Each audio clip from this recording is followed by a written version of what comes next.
Welcome to another allotment diary. Since our last visit to the allotment, quite a lot has actually happened. We've been quite busy. I've done quite a lot, so let's start over here. This is the new compost bin area. You can see I put a front on it. It's not attached at the moment. I've got some wire. I'll wire it in place once it's properly full. Because what I'm going to do is it's going to get a turn in the next few days once I put a bit more in it, and then I'll wire the front on, cover it over and leave it to really sort of just go down, and then I will fill this side, the second side, and get that filled as well. Now, lesson learned here, by the way, this is something I found quite interesting. You see on this side, this bit should have been facing inwards really, so you had more planks to attach the plastic sheeting to. There's only actually 3 down there. You can't actually see them, but there's only 3 down there. And I feel the plastic sheeting could have done with a better attaching, and had this side been on the inside, it would have given it a lot more support for the compost. So lesson learned, fair enough. So that's going to perhaps change come winter. Once this is gone, this huge pile here, which is frankly ridiculous, I'm going to keep adding that to the main compost, and that should hopefully break it down. I've put this Dalek type bin here. It was down the far end, but I'll show you what's going on over there in a minute. I'm tidying that up. But this Dalek type bin basically is going to be pretty much for kitchen waste. I don't want to put kitchen waste in here because pests can get in, whereas this is sealed. I'm not going to fill it too full yet because I don't know whether you can see. I'll demonstrate with my foot. There's a gap underneath it there. So until I've got rid of that gap, I don't really want to fill it too full. So I'm going to get rid of that gap, and then that will be for kitchen waste because it'll be secure from pests, and I won't be encouraging rats or similar problems in. And you can see the weeds are growing fantastically fast and growing over my edging there. So you can see it's quite nice edging. But the weeds are just so prolific this year. I know many of the plot holders here have, unfortunately, we've all resorted to weed killer simply because there's just no other way to keep things under control, particularly along the edges in between plots. So this area here, all these weeds will eventually go. They'll be trampled down because they'll be back and forth, so they're not really going to be that much of a problem at the end of the day. So these will go. This compost pile, once this is got rid of, a 6x4 shed is going to go in there. That'll fit very nicely, I think, and there'll just be somewhere to store tools and shelter out of the rain. Now the potatoes. Let's have a look here. Now the potatoes are starting to do quite well. These ones are coming up brilliantly. You can see here starting to form flowers, and carefully in here you can see here they've actually started to flower. Now these are first earlies, so typically when they start to flower they are ready to be picked, so these can be picked soon.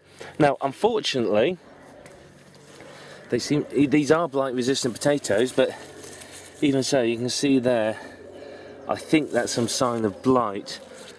So I've been picking off the leaves and taking them home and disposing of them. They've been actually going in the bin rather than in any compost, simply because blight is spread by spores. I had hoped that by planting right here in the corner away from everyone else, I would miss the blight, but unfortunately it appears it's got over here anyway, which is a bit of a shame. But these, like I said, these are the first earlies and they're mostly ready. So I think all the affected foliage I'm just going to cut, and hopefully that will get it under control. This is my main crop potatoes. This is a red potato. Now you can see, I don't know whether you can see in this bright light because it is actually quite bright out today, these have got very green leaves, yet you look at these, and let's just go in there, then you can see they've got a purple tinge here So you see they're slightly purpley. Very different, but these are, like I said, these are a late potato, and I think these are a red rooster or a similar variety. They're purple all the way through, and I had them for the first time last year. I thought they were absolutely delicious. Those are my pink furry apple potatoes, or whatever they are. I can't even remember the name of them. They were given to me by another plot holder very kindly, so I planted a row of those there, and I think there's a couple at the end. The clearing of the allotment's actually going quite well. If I show you across there, you can see I've cleared this bed, or mostly cleared this bed, and cleared the other sort of 2 beds next to it. This bit here is probably going to be done last. It's quite low on the priority list, and what I'm thinking is I might put a very late potato in here.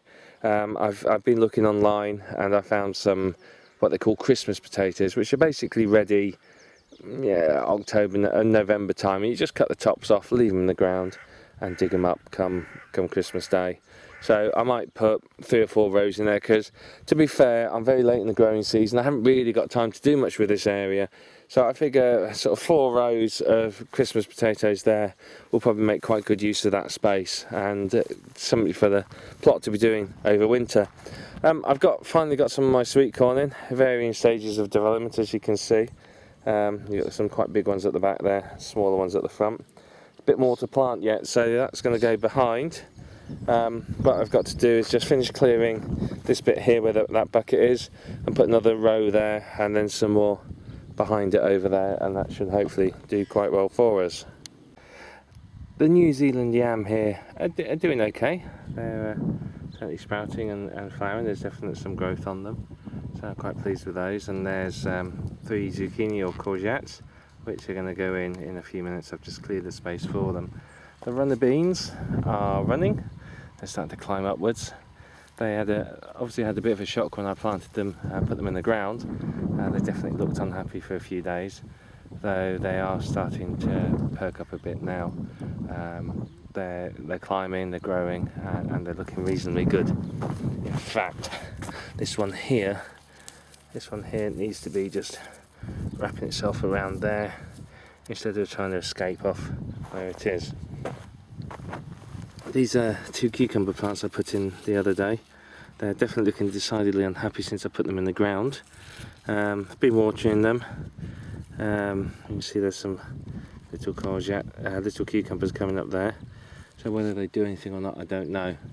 So we're going to have to see there. They're definitely looking unhappy, but they might well give them a few days to adjust to being in the ground. I think, to be fair, I put them in a little bit late, and same with the marrow plant there.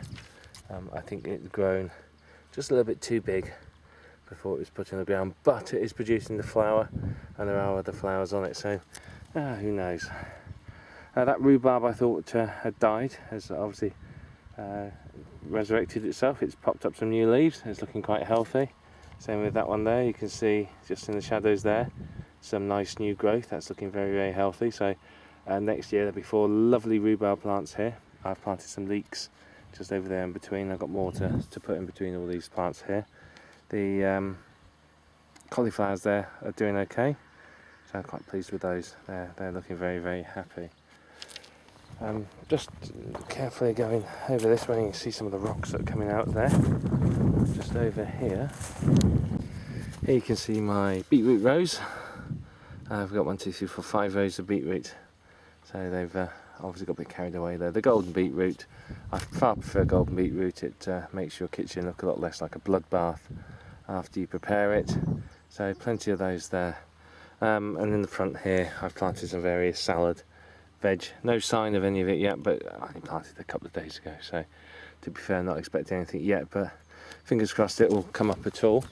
And you can see here these raspberry plants that have been causing me so much trouble have actually produced some fruit, but they're all going to get put into pots sooner or later. Now this is the end bit, which, if you remember, was heavily under a lot of weeds, and you can see I've planted a bay tree there. There's a bottle sunk in the ground with holes punched in it, so I can unscrew the cap and water the bay tree through there.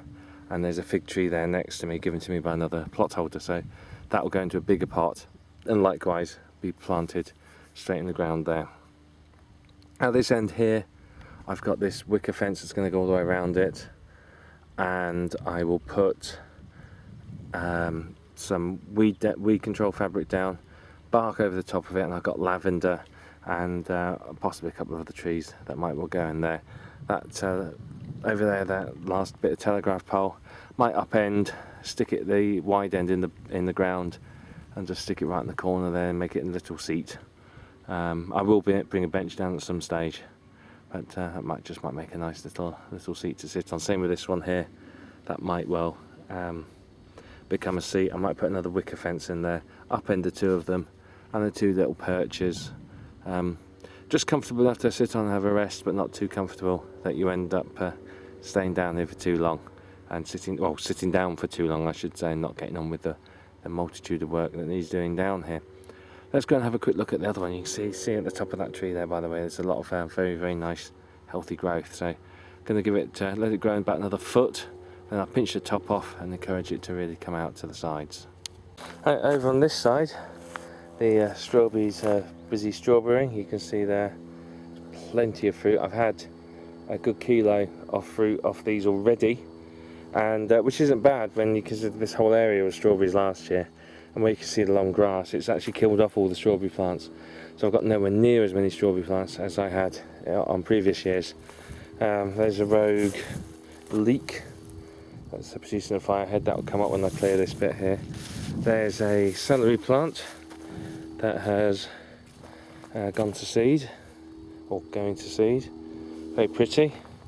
That will come up as well soon when I finish clearing this area over here. I've got a couple of plants in over here. There's a butternut squash, and 1, 2, 3, 4 pumpkins. Yes, again, very late getting them in, but hopefully they'll grow and do something. In fact, you can see that was looking really sad. From the looks of it, a slug or snail's been at it, because you can see there, you can see the damage there. It's been chewed through, so I suspect that isn't going to make it. I did try putting some coffee grindings down, got them free from a restaurant. If you go into McDonald's now, McDonald's will do coffee grindings. Just ask the manager and give them a contribution to run the McDonald's house, and they will give you some free coffee grindings, which I think is very nice of them. It's a good way of reusing what would normally be thrown away. So perhaps I didn't put it thick enough around there, perhaps some rain disturbed it, I don't know, but bit sad that one's gone. I don't know where they've come from, so I'll have a look around. They could well. Oh, there's a beetle hiding out. Oh, there's a snail. That's possibly the culprit. That's just pulling him away. Let's just move this plastic bag further down here, away from them. Here's another set of raspberry plants.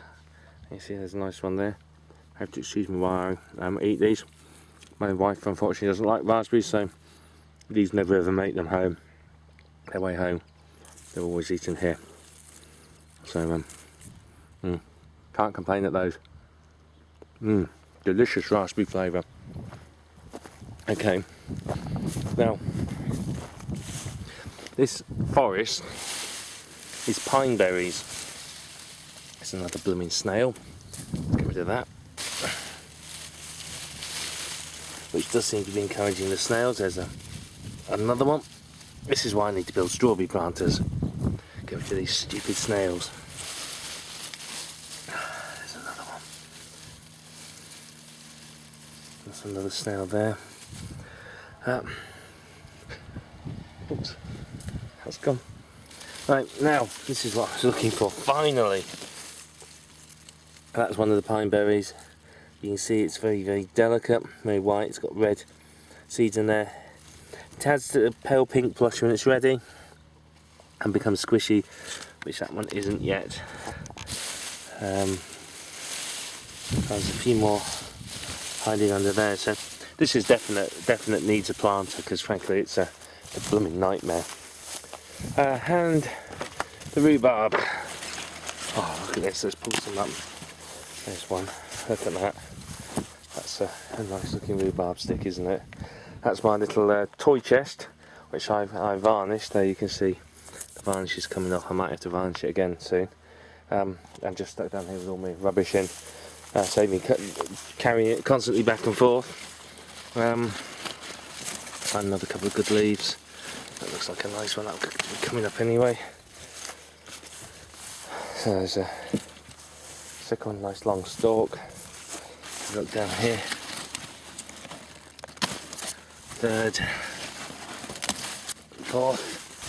What I found is just thinning the rhubarb out a little by picking it. A lovely red colour, beautiful red colour.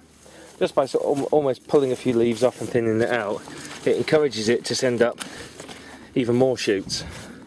So you end up with a damn good crop of raspberries, rhubarb. Sorry, just by making sure you keep on picking it.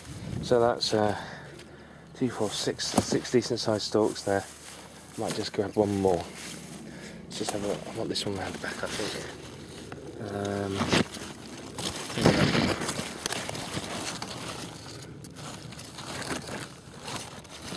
I like the ones with the bigger leaves because they tend to, I find they've matured well, they've decent flavour. So there you are. There's 7 nice stalks there. So that's looking good. That'll make a nice crumble or two, and the excess will be frozen. You can see need some work down here just to finish sorting this out, but we're getting there. There's some rogue potato from last year. Damn things are absolutely everywhere. I dug this over so well, I thought, yet there's still a potato there. But it's hopefully you can see this. You can see how ridiculous that looks. Look at all that bare soil, and then sort of the pumpkin plants. But if they grow, which fingers crossed they will, they'll actually take over the entire spot here. So I need to go and give them some water right now, actually, as they're looking somewhat sad. So let's go and get them some water. Let's go and eat a few of the strawberries, bit of an afternoon snack, and then get digging again. There's lots and lots to do. I'm going to get the courgettes in a minute, and then once that's done, I think it's home for a well-deserved lunch.